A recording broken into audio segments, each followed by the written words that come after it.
નમસ્તે. બાળકે છીપલાથી ઢીંગલી ખરીદી.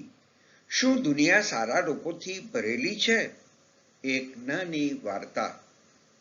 એક 6 વર્ષનો છોકરો તેની 4 વર્ષની નાની બહેન સાથે બજારમાંથી જઈ રહ્યો હતો. અચાનક તેને લાગ્યું કે તેની બહેન પાછળ રહી ગઈ છે. તે અટકી ગયો. પાછળ જોયું તો તેની બહેન રમકડાની દુકાન સામે ઊભી હતી અને એક રમકડા તરફ જોઈ રહી હતી.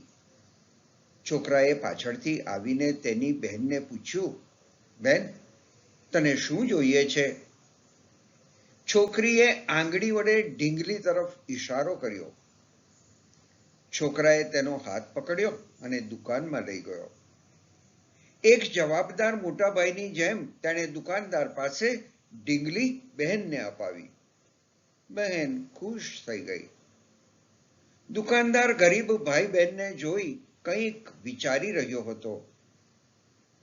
છોકરાએ દુકાનદારને પૂછ્યું, "કાકા, આ ઢીંગલીની કિંમત કેટલી છે?" દુકાનદાર ખૂબ સમજુ અને દયાળુ વ્યક્તિ હતો. તેણે જીવનમાં ઘણા ઉતાર ચઢાવ જોયા હતા. તેણે બાળકને ખૂબ પ્રેમ અને સ્નેહથી પૂછ્યું, "બોલ દીકરા, તું મને શું આપી શકે છે?" બાળકે પોતાના ખિસ્સામાં હાથ નાખ્યો અને ખિસ્સામાં મૂકેલા બધા છીપલા બહાર કાઢી ટેબલ પર મૂક્યા. આ છીપલા તેણે થોડા સમય પહેલા તેની બહેન સાથે દરિયા કિનારેથી એકત્રિત કર્યા હતા. પછી દુકાનદાર બધા છીપલા ગણવા માંડ્યો, જાણે તે પૈસા ગણી રહ્યો હોય તેમ. છીપલા ગણ્યા પછી તેણે બાળક તરફ જોયું એટલે બાળક બોલ્યો, "કાકા, શું છીપલા ઓછા લાગે છે?" દુકાનદારે કહ્યું, "ના ના દીકરા, આ છીપલા ઢીંગલીની કિંમત કરતા વધુ છે. બાકીના હું તને પાછા આપી રહ્યો છું." આટલું કહીને તેણે 4 છીપલા રાખ્યા અને બાકીના છીપલા બાળકને પાછા આપ્યા. બાળકે ખુશીથી તે છીપલા પોતાના ખિસ્સામાં મૂક્યા અને તેની બહેન સાથે ચાલ્યો ગયો.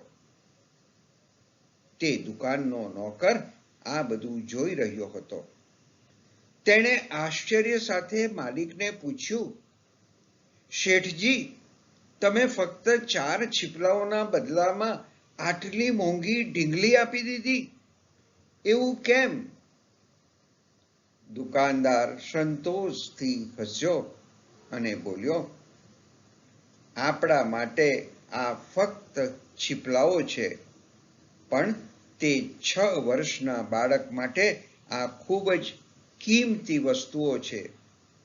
જ્યારે તે મોટો થશે અને જ્યારે તેને યાદ આવશે કે તેણે છીપલાના બદલામાં તેની બહેન માટે એક ઢીંગલી ખરીદી હતી, ત્યારે તે ચોક્કસપણે મને યાદ કરશે.